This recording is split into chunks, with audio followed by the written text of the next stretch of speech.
Labas, aš esu nauja youtuberė. Mano akantas pavadintas yra Toka Smart. Labai norėčiau, kad jūs pasidėtumėt man laikus ir rašytumėt komentarus. Kas mane žiūrės, aš jumis labai myliu. Galbūt ir kursiu savo dainas apie kažką ir kursiu savo video. Tai pradėsim nuo šeimos iš šeimos vardus. Kviesime, aišku, aš pati, čia aš esu Ela, man yra, aišku, kad 10 metų ir aš sukūriau visą šitą šeimą, visą namą, gal kažkas taip pat pasidarys, bet man nesvarbu, ar jūs ėmat mano namo visus, kaip atrodys mano namas, ar jūs imsit, ar jūs neimsit, bet man nesvarbu. Man svarbiausia, kad jūs mane žiūrit. Ačiū ir pradėkime. Kviečiame mama Erika. Jos vardas yra Erika. Jai yra 44 metai. Jinai dirba grožio salone su plaukais. Tada pakviesim tėtį. Jo vardas yra Erikas. Jam yra 45 metai. Jisai dirba su fūru. Jisai dirba biznesą. Jisai turi savo biznesą ir jisai dirba, pamatysit video. Aš nesakysiu, pamatysit per video. Tada pakviesime pusseserę Vidutinė. Jos vardas yra Julija, jai 14 metų. Jinai yra biški padykus, erzina visus, bet kartais būna gera. Kviečiame pusbrolį. Jo vardas yra Nojus ir jam irgi 14 metų. Jisai irgi būna kartais padykęs, jeigu pyksta, nervuotas, jeigu kažkas jį suerzina. Tada pakviečiam brolį Vidutinį. Vidutinio ūgio. Tai tada jo vardas yra Lukas, jam 15 metų. Jisai lanko futbolą ir krepšinį. Tada kviečiame vyriausią dukrą. Tai jos vardas yra Lora, jai 17 metų. Jinai lanko šokių būrelį ir tenisą. Tada kviečiame mažąjį brolį. Jo vardas yra Joris, jam 7 metai. Jisai lanko lengvąją atletiką. Lengvąją atletiką ir šitą. Atsiprašau, jeigu girdit kažkokius pastarosius garsus, tai nekreipkite dėmesį, ten mano mama kalbasi su mano močiute. Tai jisai lanko lengvąją atletiką ir robotiką. Gerai, tada kviečiam Vidutinę seserį. Jos vardas yra Luka, jai 15 metų. Jinai lanko šokius, bet tik tais skirtingom dienom su savo sesė. Gerai, tada mažąją seserę pakviečiam. Jos vardas yra Mija, jai 6 metai. Jinai lanko irgi robotiką ir lengvąją atletiką.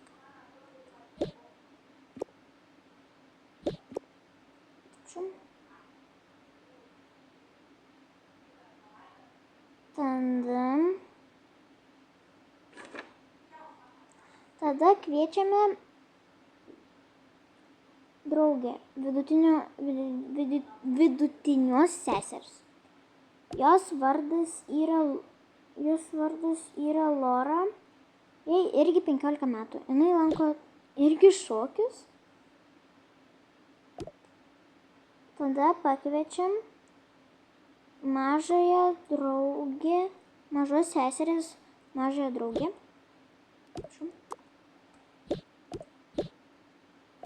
Jos vardas yra Sofija, jai irgi 6 metai ir jinai irgi lanko robotiką ir lengvą atletiką.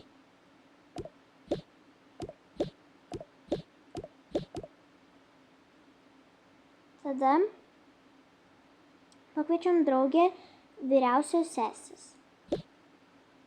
Jos vardas yra Mila, jai 17 metų.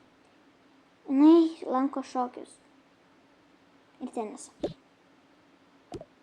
Tada pakviečiam draugą mažą brolio. Jo vardas yra Danielius, jam 7 metai. Irgi lanko lengvą atletiką ir robotiką.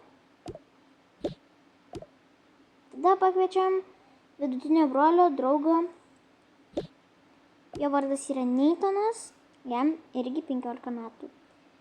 Jisai lanko irgi krepšinį ir futbolą. Nu, dabar mes rodysim, kaip atrodo mūsų namas. Tai atsiprašau, kad čia yra dėžės, dėl to, kad aš norėjau čia prinešti daiktų, bet nespėjau kol kas. Nes žiūrėjau, norėjau nufilmuoti jums video. Oi, atsiprašau, žiūrėjau, atsiprašau. Biškinio laiku paspaudžiau, tai gerai pradedam. Va čia yra pailsėjimo kambarys, laukas, kur gali atsisėsti, pasisupti ir paskaityti knygelę. Čia irgi tas pats, tai yra kaminas. Tada galima kepti maistelį. Tada čia irgi galima pailsėti. Čia fontanas ir lempa. Čia yra... Aš neprisimenu, kaip jisai vadinas, bet čia yra persirengimo kambaris. Striukę galim pasidėti, spintelės čia tokia lentynėlė. Aš atsiprašau, kad nėra daiktų, dėl to, kad aš dar nepabaigiau apstatinėti jį. Tada čia yra tokia vonė apatinė. Į tualetą galim nueiti. Tada čia yra salionas, toks sakutė, staliukas, tada, fotelis, sofa, čia bus staliukas, aš dar nupirksiu, ir televizorius. Tada čia yra virtuvė, man žiūri graži. Dabar tada einam į nulinę aukštą.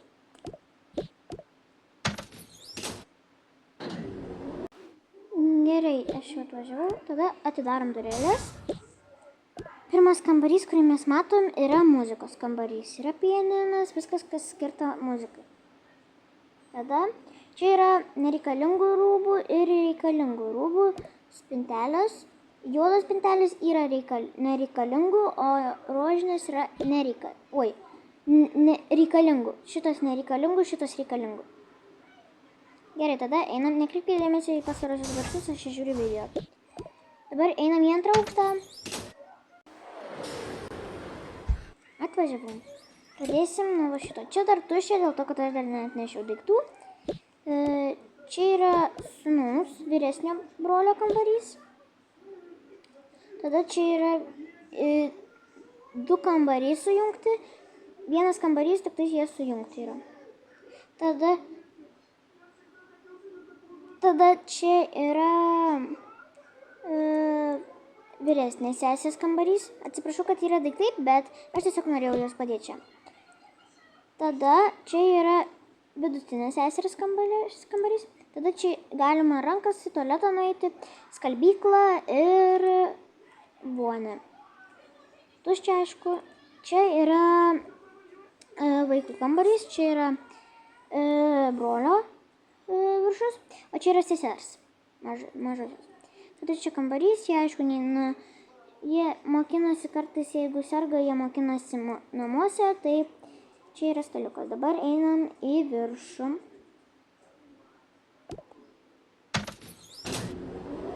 Gerai, aš jau atvažiavau. Čia yra irgi be daiktų. Čia yra persirengimo į maudymukus, kad eitum baseiną. Bet čia yra tokia terasėlė, kur galima pasideginti. O čia yra baseinas. Iškart, aš pasakysiu, kas nežino va šitokio bago, tai aš parodysiu jums. Oi, atsiprašau. Va, ir galima stovėti. Taip plaukiai, o taip stovėti gali. Taip. Va. Tada einam į tėvų kambarį. Kaip matote, aš jau filmavau rumtūrą namo, bet man nesigavo, nes buvau padarius tokį dalyką, kad užmutinti, tai nesigavo. Tai va čia yra toks tėvų kambarys. Ir manau, kad jums patiko. Kitam video bus kaip tėvai apsiperka savo namam daiktais. Tai ate visiems. Ačiū, kad žiūrėjote šitą video. Aš jumis maldauju, tiesiog padėkite laikus. Aš jumis dievinu. Ačiū, kad jūs peržiūrėjote visą šitą video. Ate.